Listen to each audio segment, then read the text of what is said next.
Pada zaman dahulu, ada sebuah wilayah yang dipimpin oleh seorang raja yang sangat kejam. Raja itu memiliki kekuasaan mutlak, luas, dan tak terbatas. Ia memerintah dengan tangan besi, menggunakan segala cara untuk menundukkan rakyatnya, termasuk kekuatan militer dan kekerasan. Raja itu tidak segan-segan menjatuhkan hukuman berat, seperti penyiksaan dan eksekusi mati, demi menakut-nakuti rakyatnya agar tetap patuh dan tidak berani memberontak. Raja ini tidak hanya menguasai tanah dan pemerintahan, tetapi juga mengklaim dirinya sebagai Tuhan. Siapapun yang tidak mengakui klaim tersebut akan disiksa atau bahkan dibunuh. Pada masa sekarang, di era modern ini, kita mungkin menganggap cerita ini sebagai mitos atau legenda belaka. Tetapi sebenarnya kisah ini benar-benar terjadi. Itu adalah kisah tentang Raja Namrud, yang hidup sekitar 2275 sebelum Masehi sampai 1943 sebelum Masehi di wilayah Babilonia, sebuah kerajaan yang berdiri di tengah padang pasir Mesopotamia yang kini menjadi bagian dari Irak. Di tengah kerajaan Babilonia yang sedang tumbuh pesat, berdirilah Menara Babel, sebuah menara yang menjulang tinggi dan menjadi simbol kekuasaan dan kebesaran Namrud. Menara tersebut dibangun dengan tujuan untuk mencapai langit dan mengklaim kekuasaan setinggi kekuasaan Tuhan. Kisah ini akan membawa kita pada perjalanan yang menegangkan, dari puncak kejayaan Namrud hingga kejatuhannya yang tragis. Sebelum saya melanjutkan kisahnya, mohon tonton video ini sampai selesai, agar tidak ada kesalahpahaman dalam memahami isi cerita, serta bantu channel ini semakin berkembang dengan cara subscribe, like, serta berikan komentar positif. Jangan lupa tuliskan hajat dan doa Anda di kolom komentar agar kita dapat mengaminkan bersama-sama. Semoga Allah segera mengabulkan semua doa dan hajat kita. Amin ya rabbal alamin. Jarang orang yang tahu bahwa Namrud sebenarnya adalah keturunan dari Nabi Nuh alaihissalam. Ia merupakan putra dari Kanaan, cucu dari Kus, cicit dari Ham, dan keturunan langsung dari Nabi Nuh. Namun sejak lahir, Namrud tidak memiliki hak untuk menjadi raja atau penguasa. Ia dikenal sebagai sosok yang licik, manipulatif, dan penuh tipu daya. Meski demikian, ia memiliki ambisi besar dan bekerja keras untuk mencapai tujuannya. Dengan licik dan tipu daya, Namrud berhasil merebut kekuasaan di Babilonia. Ia menguasai wilayah yang luas dan menjadi salah satu penguasa terkuat pada masanya. Penduduk Babilonia yang sebagian besar bekerja sebagai petani, pedagang, dan pengrajin hidup dalam ketakutan di bawah pemerintahannya. Sementara itu, banyak yang dipaksa menjadi budak, hidup dalam penderitaan tanpa akhir, karena hasil kerja keras mereka dirampas oleh penguasa yang tidak memiliki belas kasihan. Namrud dikenal sebagai raja yang sombong dan zalim. Ia adalah salah satu dari beberapa raja yang pernah mengklaim dirinya sebagai penguasa atas seluruh bumi. Bahkan, ia adalah orang pertama yang secara terang-terangan menyatakan dirinya sebagai Tuhan dan memakai mahkota di kepalanya sebagai simbol kekuasaan ilahinya. Lebih jauh, Namrud juga dikenal mempelajari ilmu sihir yang dilaknat oleh Allah, dan ia adalah salah satu pelopor penyebaran ilmu hitam di kalangan umat manusia. Menara Babel yang dibangun Namrud menjadi salah satu karya arsitektur terbesar pada masanya. Menara ini dikenal sebagai salah satu dari 7 keajaiban dunia kuno. Dengan tinggi yang diperkirakan mencapai 91 meter, menara ini dibangun dari batu bata yang dipanggang dan disatukan dengan aspal dan memiliki tangga spiral yang mengelilingi eksteriornya. Dari puncak menara, orang dapat melihat pemandangan luas dari kota Babilonia dan sekitarnya. Namun, Menara Babel bukan hanya simbol kekuasaan Namrud, melainkan juga simbol kesombongan dan penentangannya terhadap Allah. Menara Babel dihiasi dengan berbagai macam ornamen dan relief yang menggambarkan kejayaan Namrud serta dewa-dewa yang disembahnya. Bangunan ini dianggap sebagai karya arsitektur yang sangat fantastis pada masanya, dibangun oleh ribuan pekerja termasuk budak dan para tukang yang terampil. Beberapa sumber kuno menyebutkan bahwa pembangunan menara tersebut melibatkan puluhan ribu orang dan berlangsung selama beberapa dekade. Proyek ini memakan waktu sekitar 20 hingga 30 tahun dengan berbagai tahap rekonstruksi. Tujuan utama pembangunan Menara Babel adalah untuk menunjukkan kekuasaan, kemegahan, serta ambisi Namrud yang ingin mencapai langit dan menyamai Tuhan. Menara ini bukan sekadar simbol kekuasaan, tetapi juga menjadi pusat kekuatan kerajaan Babilonia, yang merupakan salah satu peradaban terbesar dalam sejarah manusia. Babilonia yang terletak di Mesopotamia, kini wilayah Irak, terkenal sebagai pusat perdagangan, budaya, dan kekuasaan pada masa itu. Sebelum jadi raja, Namrud sudah hidup dalam kemewahan dan kesejahteraan. Mimpinya yang paling besar adalah menjadi penguasa mutlak atas seluruh muka bumi. Namrud, yang dikenal ambisius dan kejam, tak segan-segan membunuh siapa saja yang dianggap sebagai ancaman bagi kekuasaannya. Pada suatu hari, Namrud mendengar seorang pria berbicara tentang bagaimana kekuasaannya akan runtuh. Pria itu dikatakan berpakaian serba hitam dan menantang otoritas Namrud. Merasa diremehkan, Namrud memerintahkan pengawalnya untuk membunuh pria tersebut beserta para pembantu wanita yang mendengar perkataan pria itu. Perintah tersebut segera dilaksanakan. Namun saat Namrud memasuki kamarnya, ia sangat terkejut ketika melihat pria yang baru saja dibunuh sudah berada di dalam kamarnya. Namrud dengan marah bertanya, "Siapa kamu?" Pria itu kemudian menjawab, "Aku adalah penguasa cahaya." Ia kemudian memanipulasi Namrud dengan menawarkan kekuatan besar.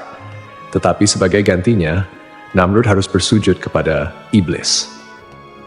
Namrud yang tergila-gila dengan kekuasaan, setuju untuk menjual jiwanya kepada setan demi mendapatkan pengaruh yang lebih besar.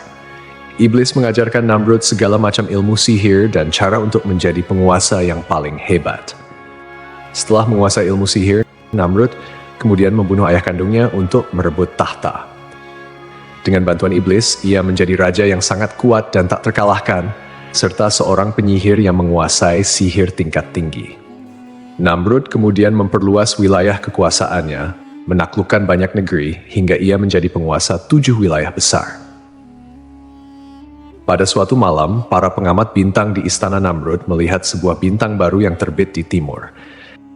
Bintang itu semakin terang dari hari ke hari dan semakin lama semakin mencolok. Mereka melaporkan hal ini kepada Namrud yang kemudian memanggil para ahli sihir dan peramal. Para ahli sihir sepakat bahwa bintang tersebut menandakan kelahiran seorang bayi yang akan menjadi ancaman bagi kekuasaan Namrud. Ramalan ini membuat Namrud semakin gelisah dan ketakutan.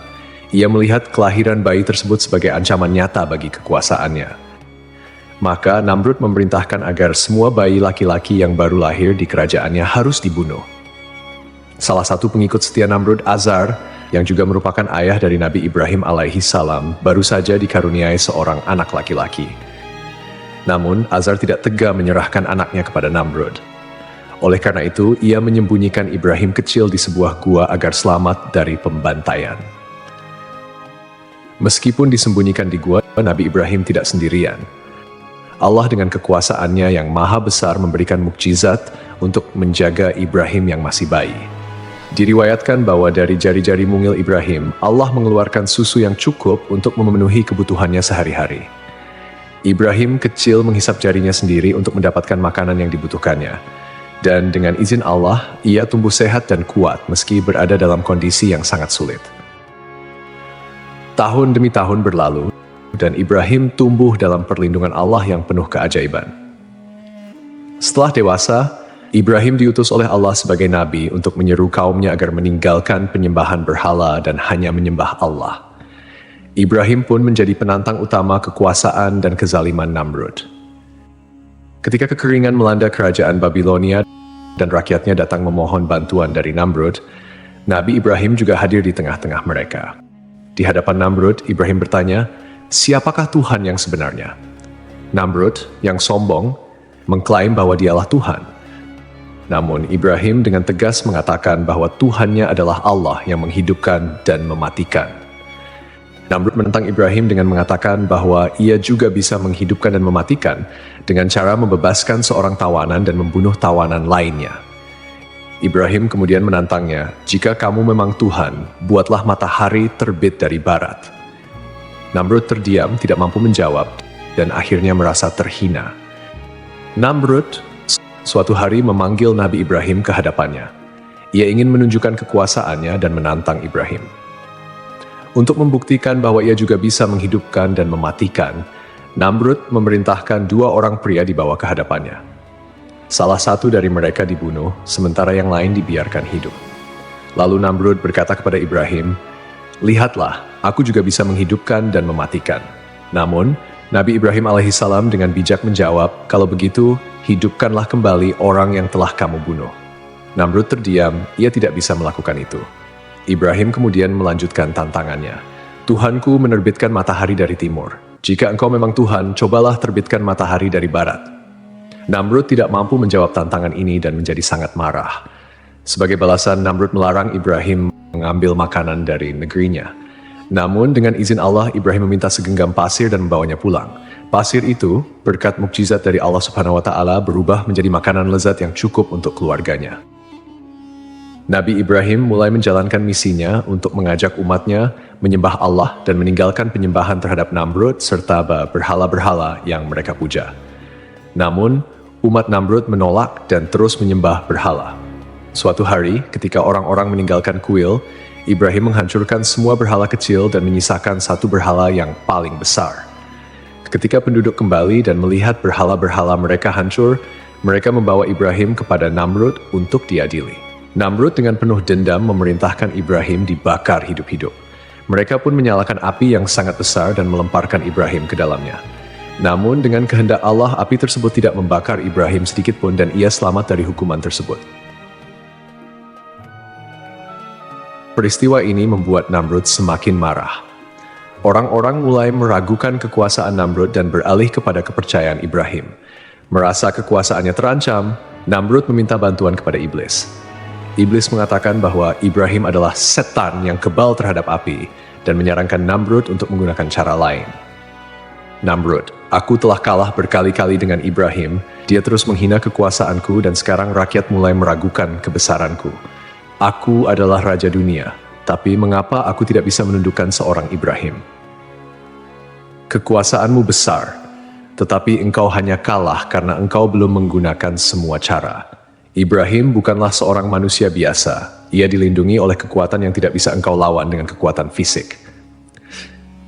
Lalu apa yang harus aku lakukan? Apa yang bisa mengalahkannya? Aku sudah mencoba membunuhnya dengan api, tapi bahkan api pun tidak mematuhiku." Iblis, Ibrahim dilindungi oleh Tuhannya, tetapi aku bisa memberikanmu kekuatan untuk menandingi itu. Sembahlah aku. Akulah yang bisa memberimu kekuatan sihir, kekuatan untuk mengendalikan segala hal di dunia ini. Bersama kita bisa menghancurkan Ibrahim. Mengapa aku harus menyembahmu? Bukankah aku adalah Tuhan di atas segala Tuhan? Engkau mengklaim demikian, tetapi lihatlah dirimu. Engkau tidak bisa mengalahkan Ibrahim. Aku akan memberikanmu kekuatan yang tidak engkau miliki. Sebagai gantinya, engkau harus menyerahkan dirimu kepadaku. Dan aku akan menunjukkanmu jalan untuk mencapai kekuatan yang lebih besar dari apa yang engkau miliki sekarang. Dalam kesombongannya, Namrud setuju untuk bersekutu dengan iblis. Iblis kemudian mengajarkan Namrud berbagai macam ilmu sihir, termasuk cara menggunakan kekuatan jahat untuk mengendalikan orang-orang di sekitarnya. Namrud semakin tenggelam dalam kekufuran, menyembah kekuatan jahat dan menggunakan sihir untuk memperkuat kekuasaannya. Ia bahkan menjadi penyihir yang sangat kuat dan merasa dirinya tak terkalahkan. Allah Subhanahu wa Ta'ala kemudian mengirimkan pasukan nyamuk sebagai hukuman kepada Namrud dan tentaranya. Nyamuk-nyamuk tersebut menyerang dan menghancurkan pasukan Namrud dan hanya menyisakan dirinya seorang diri. Salah satu nyamuk masuk ke dalam hidung Namrud dan menetap di otaknya, menyebabkan rasa sakit yang luar biasa. Untuk meredakan rasa sakitnya, Namrud harus memukul kepalanya dengan palu atau benda keras. Rasa sakit ini berlangsung selama 400 tahun, hingga akhirnya Namrud mati dalam keadaan yang sangat mengenaskan. Kisah ini menunjukkan bahwa kekayaan, kekuasaan, pasukan, dan bala tentara yang kuat tidak ada artinya di hadapan kekuasaan Allah. Kesombongan Namrud yang menantang Allah justru menghancurkan dirinya. Allah tidak perlu mengirimkan tentara besar untuk menaklukkan Namrud. Cukup dengan pasukan nyamuk, Namrud yang perkasa pun hancur. Dengan kematian Namrud, kerajaan Babilonia yang dulu perkasa mulai runtuh perlahan. Namrud tidak memiliki penerus yang kuat, sehingga kerajaannya terpecah belah dan menjadi sasaran invasi dari kekuatan asing.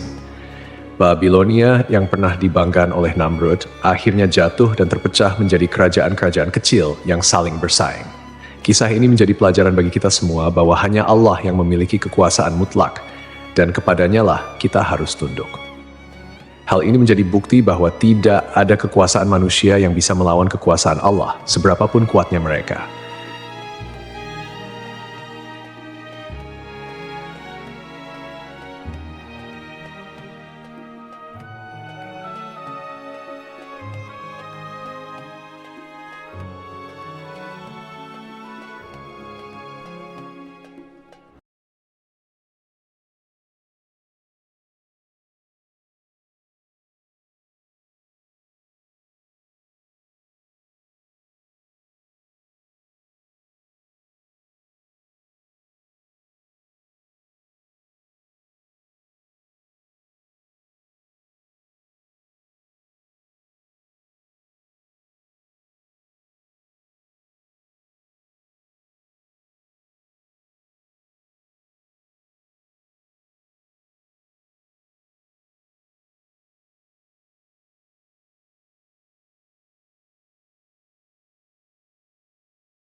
Allah akhirnya menghukum Namrud dengan cara yang sangat hina. Allah Subhanahu wa Ta'ala kemudian mengirimkan pasukan nyamuk sebagai hukuman kepada Namrud dan tentaranya. Nyamuk-nyamuk tersebut menyerang dan menghancurkan pasukan Namrud dan hanya menyisakan dirinya seorang diri. Salah satu nyamuk masuk ke dalam hidung Namrud dan menetap di otaknya, menyebabkan rasa sakit yang luar biasa. Untuk meredakan rasa sakitnya, Namrud harus memukul kepalanya dengan palu atau benda keras.